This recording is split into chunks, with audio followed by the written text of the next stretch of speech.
Merhaba, bu videoda sizlere evde kendiniz yapabileceğiniz ev yapımı allık tarifi vermek istiyorum.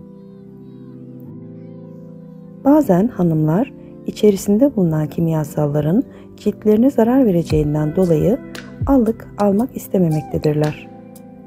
Veya çok kaliteli bir allık almak istediklerinde yüksek fiyatlarla karşılaşıp bu allıkları alamayanlar da olabilir aramızda. Bu sebeple gelin hep birlikte evde kendi allığımızı nasıl yapacağımızı öğrenelim. Üstelik az bir malzeme ile oldukça maliyetsiz bir allığı elde etmiş olacağız. Hem doğal hem de istediğimiz renk tonunda allık yapmak sandığımızdan çok daha kolaydır. Öncelikle ihtiyacımız olan malzemelerden söz edelim. Bebek pudrası, kakao ve tarçına ihtiyaç duymaktayız. Birer tatlı kaşığı tarçın, pudra ve kakaoyu alıp homojen oluncaya kadar karıştırın.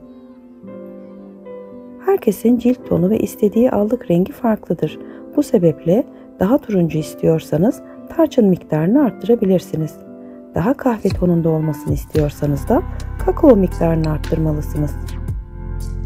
Bunları karıştırdıktan sonra elinizin iç kısmında hangi rengin cildinize uygun olduğunu deneyebilirsiniz.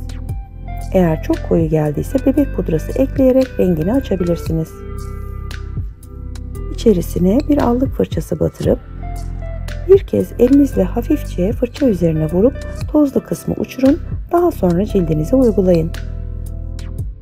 Allığın toz ve pudra halini elde etmek işte bu kadar kolay.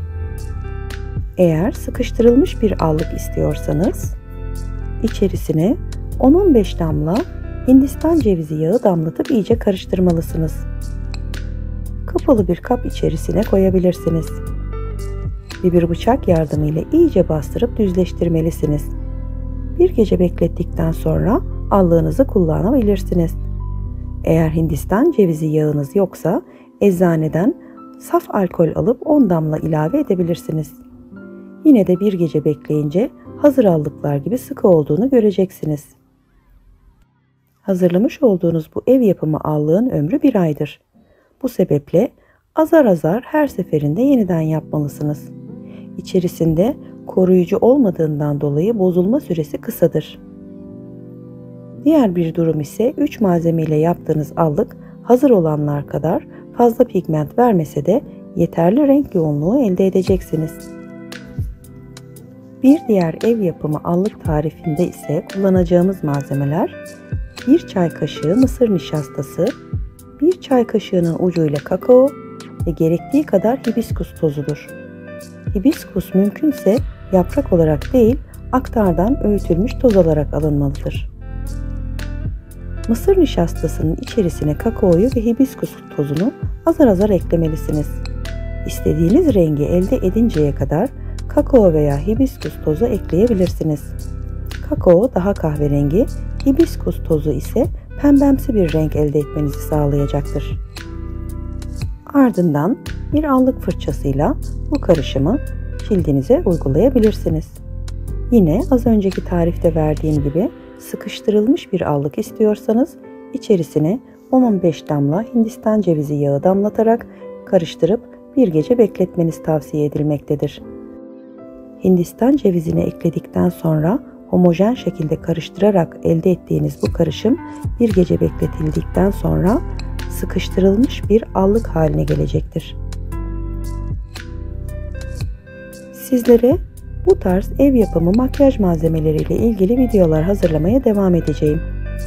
Ancak sizlerin de yapmamı istediğiniz herhangi bir video, herhangi bir doğal tarif varsa bunları yorumlar kısmında belirtmeye çekinmeyin. Sizlerin görüşleri benim için oldukça fazla önem arz etmektedir.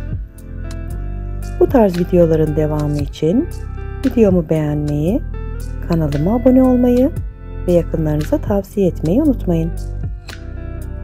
Sokak hayvanlarına vereceğiniz bir tas mama, bir tas su sizlere katlanarak, çoğalarak geri dönecektir. Mucizeler her daim ve her yerde bizimledir. Sevgiyle ve hoşça kalın.